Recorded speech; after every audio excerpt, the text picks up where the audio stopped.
Sorry, house tour talaga yung gusto nyo. Hindi ko alam na siya. Uunahin ko muna yung exterior ng bahay. So, shout out kay mommy kasi siya yung nag-video. Welcome to Casa. May casa ba tayo? Welcome to our humble home.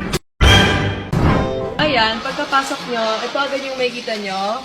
Yung bahay namin, do. So, ayan, sa right side, tinur ko na yan. Yan yung parang RV house namin. Meron kami ditong statue ni Mama Mary. Diyan, minsan kami nag-rosary, pag 6 p.m. Diyan na water, di ba? Pero naka-off yung kuryente kasi ata umulan. So, ayan, pagkapasok nyo here, hindi muna tayo papasok sa bahay kasi exterior na muna. So, sa right side, nakikita nyo yung pool area. Babad na ako dito, oh. Baka pwede mo namang, ay, ano daw? Anong pwede mo namang? Tama. Swim. Tapos may pa waterfalls din dyan, pero hindi naka-on. Ayan, may lumalabas din dyan na tubig. Tapos, ayan, may TV dapat dyan, pero I don't know kung nasa na yung TV.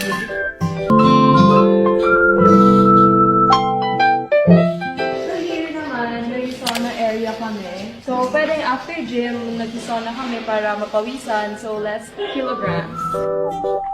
Dito naman, meron kami jacuzzi area. Minsan lang namin ito magamit. Usually, nagagamit lang namin ito kapag andyan yung friends or mga cousins, gano'n. So, ayan. Nandito na yung gym. Ang laging gumagamit niyan, si daddy lang. Tsaka sana all! And ako minsan, pero nawalan ako ng motivation. Minsan, so, here's our gym. Dito sa gym namin, meron din ang sink, and may mirror, and kunyari, pag naiihi kayo, may malapit na CR, may CR dito sa loob. Pero hindi ko na ipapakita kasi parang ginawa na siyang stock room ng mga inflatables. Diyan naman nakalagay yung mga switch ng mga water fountains, ganon. May mga sa ilaw ng pool, nandyan yan sa loob. So medyo delikado dyan kasi baka makuryente kayo. Tapos ito pala guys, itong top na to, may bumubuhos din dyan na tubig. Pwede nyong i-on, tapos parang may umuulan effect.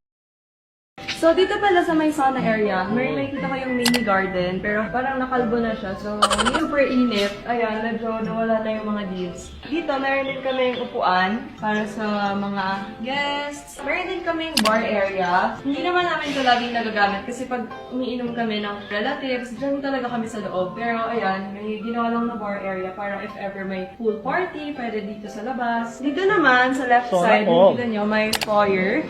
So, dito, kapag may mga bisita, dito muna sila. Minsan dito kami nagbe-breakfast kapag hindi super init. Let's go sa garden.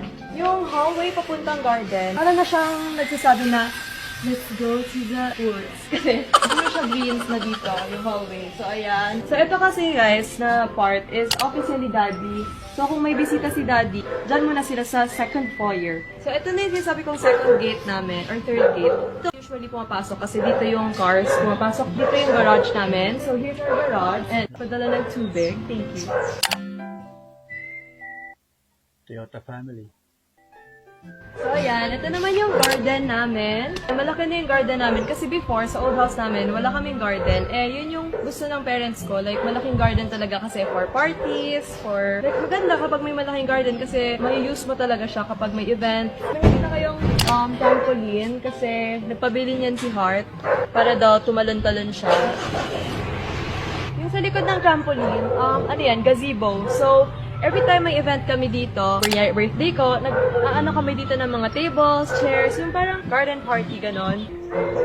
So, ayan, itong part na to, may mga plants lang din. Kung nandiyan yung mga bike ng mga kuya namin dito sa bahay. If napanood niyo yung camping vlog, alam niyo tong area na to. So, dyan na part yung dirty kitchen, tsaka dyan din yung room nila ate, nila kuya, dyan paakyat. Hindi ko na i-video kasi baka nandun sila. So, dito sa may parking area, may makikita kayong mga black gates. So, yan, bodega yan. May mga stock room yan ng mga kung anek-anek. Ayan, hanggang doon. Ayan, bodega yan lahat. So, ayan, nagpapagawa si Daddy ng bodega para sa mga gamit na hindi nakasya dun sa stock, dun sa black na gate na pinakita ko. So, ayan, nasa medyo loob na tayo ng bahay. Hindi pa tayo nasa loob-loob. So, here is, dito nagpa-plancha sila ate. Ayan, may carpet lang dyan. Ang daming stuff. So, hindi ko na ipapakita. Basta dito yung plancha area. Here, next door is CR. Dito naliligo sila ate Joanne. May sarili silang CR dyan.